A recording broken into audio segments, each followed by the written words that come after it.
महाराणा प्रताप ने हल्दी घाटी के युद्ध में अपराजय रहकर मुगल सम्राट अकबर को केवल शर्मिंदा किया। हल्दी घाटी के युद्ध में प्रताप ने खुद को तो बचाया ही,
यह जानना बहुत दिलचस्प रहेगा कि कड़ी जीवन संघर्ष में प्रताप कहलाने वाले एक युवक को किन 8 लोगों ने महाराणा प्रताप बनाया। ये 8 योद्धा ऐसे थे जिन्होंने अपनी जान पर खेलकर मेवाड़ की रक्षा की और प्रताप को महाराणा प्रताप बनाया। तो चलिए शुरू करते हैं विदाउट मिसिंग टाइम, लेकिन उससे पहले चैनल को सब्सक्राइब जरूर करें क्योंकि आप बाद में भूल जाते हैं।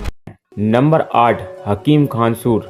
हकीम खानसूरी हाकिम सौज खान अफगान के रूप में भी जाना जाता है। राणा प्रताप के तोप खाने का प्रमुख एक अफगान खान योद्धा था और 1576 में हल्दी घाटी के युद्ध में राणा प्रताप की तरफ से मुगलों से युद्ध किया। इस युद्ध में उन्होंने अपने राष्ट्र की स्वतंत्रता और विश्वास को बनाए रखने के लिए मुगलों से लड़ाई लड़ी।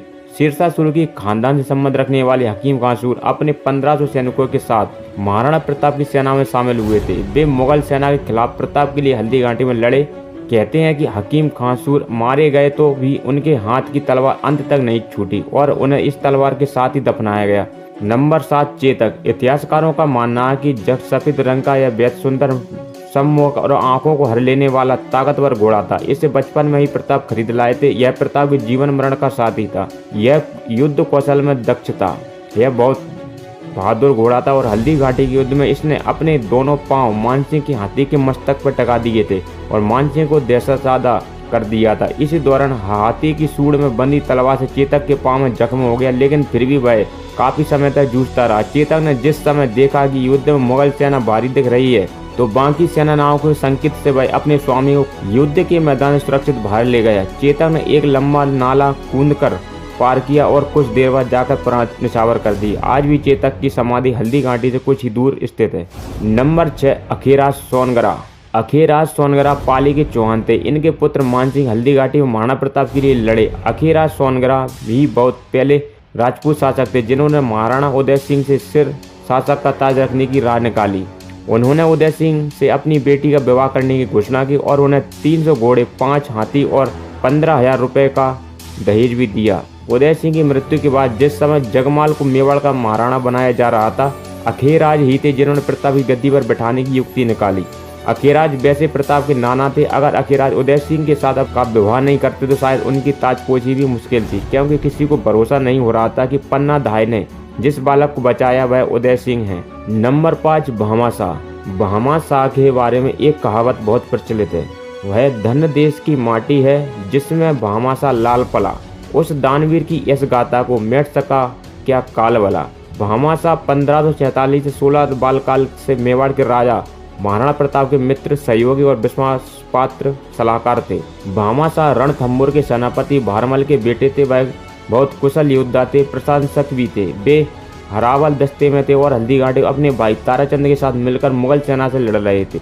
इन्हीं दिनों में उन्होंने अकबर के शासन वाले हिस्से मालवा में धावा बोलकर 20 लाख रुपए और सोने की 12,000 मोहरें लूट लाए थे और यह धन महाराणा प्रताप को चूलिया में जाकर सौंपा। एक समय तो ऐसा आया कि अब्दुल रहीम खान खाना ने उन्हें अकबर की सेना में लाने की बहुत कोशिश की, लेकिन भामाशाह अंत तक प्रताप के ही साथ रहे। कहते हैं कि देवेर की सफलता में भामाशाह का बहुत बड़ा हाथ था।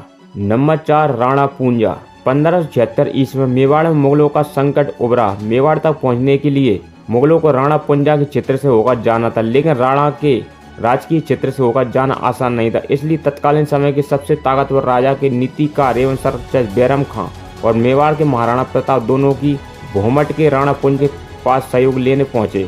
मुगलों ने राणा पूंजा को धन दौलत देकर मुगल सम्राट अकबर का साथ देने को कहा, तो वहीं प्रताप ने बब्बा रावल की तलवार राणा पूंजा के समय रखते हुए देशभक्ति की राह पर चलते हुए मेवाड़ का साथ देने को कहा।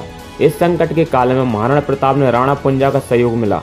राणा पूंजा ने मुगलों से मुकाबला करने के लिए मेवाड़ के साथ खड़े रहने का निर्णय किया। महाराणा को वचन दिया कि राणा पूंजा और सभी भीलभाई मेवाड़ की रक्षा करने के तत्पर रहे।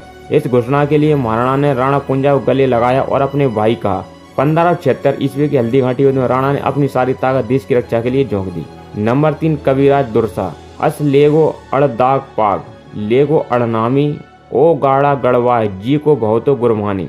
यानी तुमने कभी अपने घोड़े पर शाही दाग नहीं लगने दिया, तुमने अपनी पगड़ी कभी नहीं झुकाई, तुमने अपने घोड़े पर शाही मोहर नहीं लगने दी, तुमने कभी शाही झरोके के नीचे अपनी इल्तिजा नहीं की, तुम कभी नवरोज में बादशाह से मिलने नहीं आए।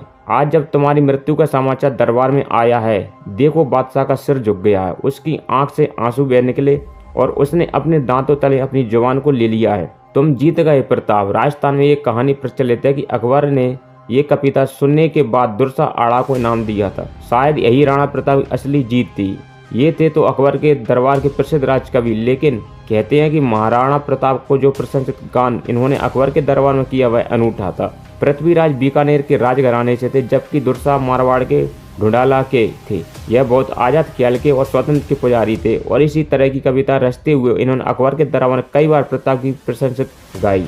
नंबर 2 ताराचंद। ये मारवाड़ के राज्यपाल और भामाशाह के छोटे भाई थे। ये कुशल प्रशंसक थे और वीर योद्धा थे। ये लोगों में बेहद लोकप्रिय थे। कहते हैं कि अपने भाई भामाशाह की तरह ये बहुत प्रतापी और प्रताप के भक्त थे। इनकी मृत्यु हुई तो इनके साथ 4 पत्नियां सती हुई और अन्य 11 लोग। नंबर 1 राम सिंह। ये ग्वालियर राजा के विक्रमादित्य के बेटे थे। इन्हें मुगलों ने निकाल दिया था और पराजित कर दिया था। इन्हें अजमेर के निकट एक जागीर दी गई थी। यह उदय सिंह का समय था, लेकिन बाद में महाराणा प्रताप ने भी इनके लिए 800 रुपये प्रति दिन की मदद तय की थी। ये अपने 3 बेटों के साथ मेवाड़ आए और हल्दी घाटी के युद्ध में शहीद रहे।